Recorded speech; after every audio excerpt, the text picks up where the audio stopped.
Ladies and gentlemen, welcome back to Just Another Talk.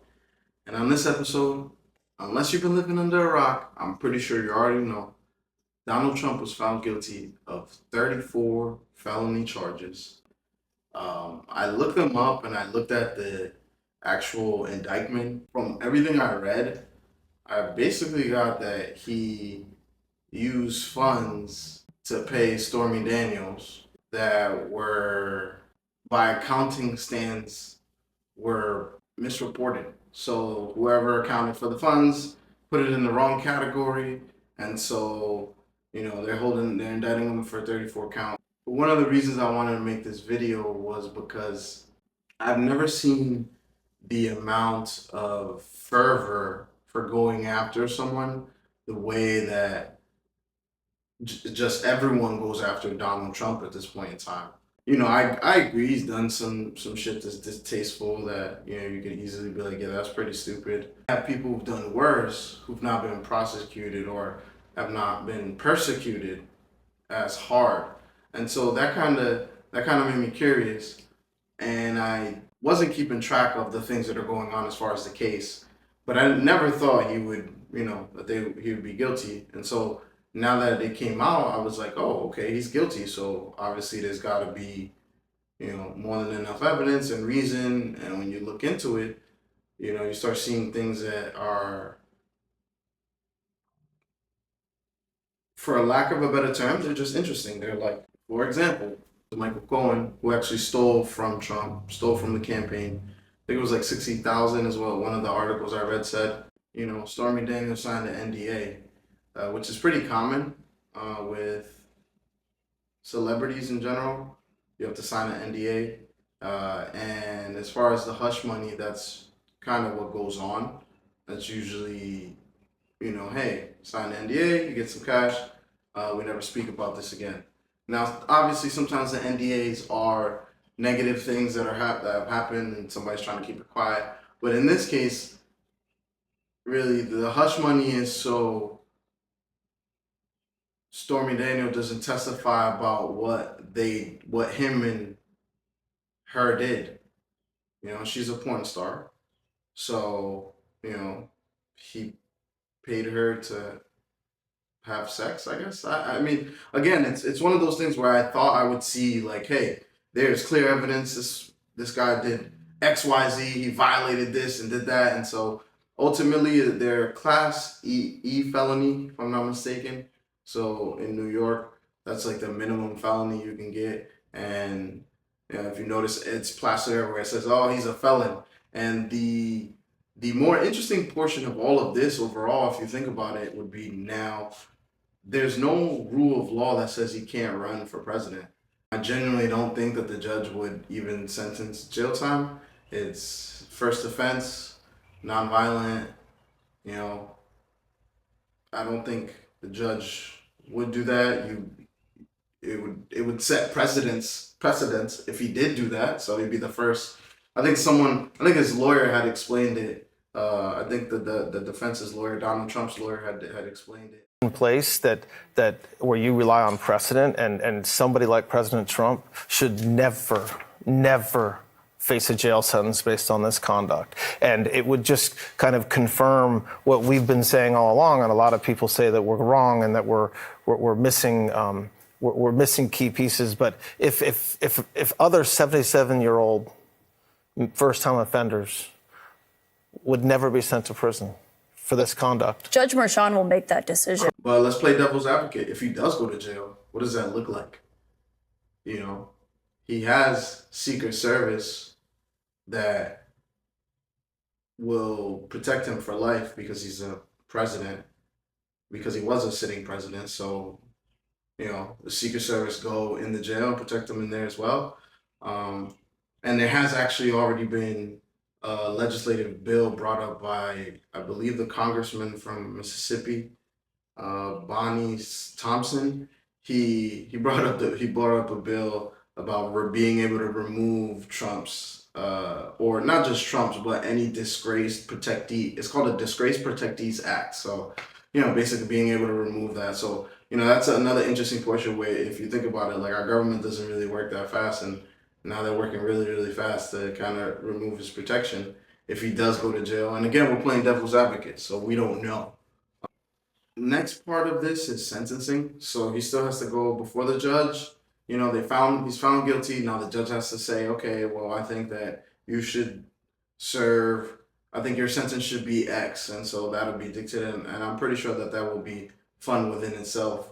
But I genuinely think that this trial, from what I've read and what I've seen, is there's pieces missing that maybe because I don't have the expertise, I don't know it as well. You know, I read a few documents.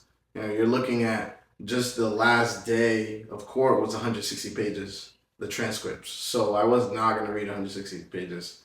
I read a decent amount. I didn't see anything that would make me be like, oh wow, yeah, throw the book at this man. Like he's outlaw at his finest. So there are portions of this overall trial though that when you look at deeper really beg the question of why are not more questions being asked. Now the other part of this case as well is the judge, Juan Mercan, I believe is how you pronounce his name.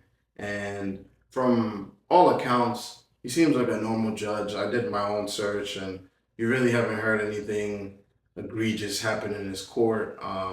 The only thing that I did see that again, when I do these videos, I look into all sides, is his daughter is, or at one point was, the president of Authentic Campaigns. Authentic Campaigns is actually a firm, and also it helps government officials get elected, right? If whether you're already an official, want to get reelected, or you are trying to break through, they work with you. And it's all public. It's part of OpenSecrets.org, which is the website that I use to look up, you know, political donations. Or when I was doing this, that's the website I used.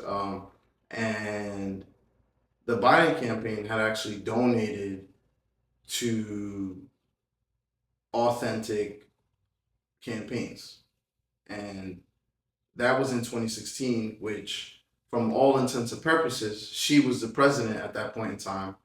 Around 2016, she also did a podcast called Social Media and Politics. And so it was Lauren Merchant, which is the judge's daughter, and Jonathan Byrne. Now, when you go to Open Secrets and you look at Authentic Campaigns public records of what candidates use them to have them promote themselves, Biden administration was there for, if I'm not mistaken, for $2 million or something like that. And so there's a connection there. You know, shouldn't the judge have recused himself? And you know, I think that's just another side of the coin where it's like, okay, I mean, are we really gonna sit here and say that, you know, the judge is playing dirty? And can we really say that because the judge's daughter is, you know, was the head of this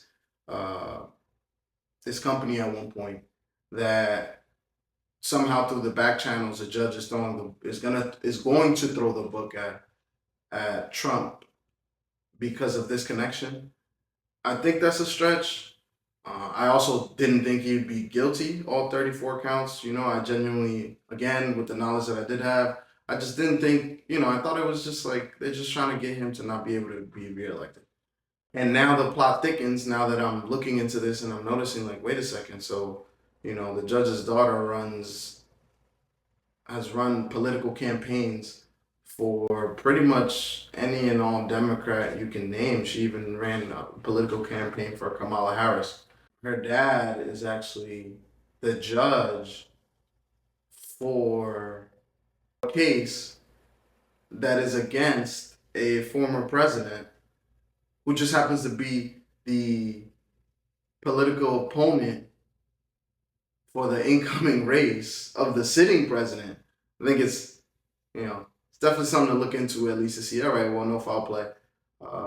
Again, I don't think that he's going to send him to jail. I don't think that'll happen. And I actually think that this will probably boost Trump with a lot of people. They'll be able to play off of the works of the system, trying to get them. And most everyday people understand the system is just trying to get you. I think that whole situation puts us in an interesting place where, what happens as people's confidence erodes when you look at your justice system. For a time, we've always thought we've had two justice systems. For people who have money and people who don't have money, it's two different court systems, right? If you have money, you can get away with murder. If you don't, good luck, right? That's the idea. That's the unwritten, unspoken truth about the United States court system. But now you have a man who has a lot of money, was a former president, and is being not only indicted but found guilty, now going to sentencing to see what's going to happen. Do we want to go as far as saying that this is all a collusion from the top to the bottom, and that they're trying to silence Trump and not let him run? That could be a possibility. Let's not put it past anybody. But politics is politics. If you have an advantage and you can use it, it's going to help you win. You think politicians are not going to use it? I'm genuinely more interested if now he's found guilty, what happens next? Do they then try to remove Trump from being able to be on the ballot? Because if that's the case, then the next rabbit hole we can go down is what happens then? Because there's going to be a lot of people who are going to be pissed off. Are they going to take to the streets? We're what, 5-6 months away from election, and right now I guess you could say the most popular candidate is looking at possibly not even being eligible to run, and that's speculation on my part, because at the end of the day, nothing's written, whether in our Constitution or any bylaws at all, stating that you can't run. So we'll see what the next couple months hold. But I think it's interesting, and I think we definitely should never put it past that the people in power want to stay in power. You don't want to lose what you have, So I really want to know what you guys think.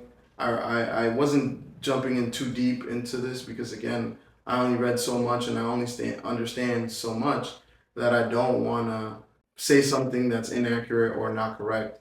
I'm speaking from the things that I know. But I'm interested in what you guys think, and I'd love to hear what you guys think. So definitely drop a comment, like, subscribe, and don't forget the merch store. We got the hats in, we got sweaters, we got crew necks. You know what I'm saying? We got everything you need. Go check us out.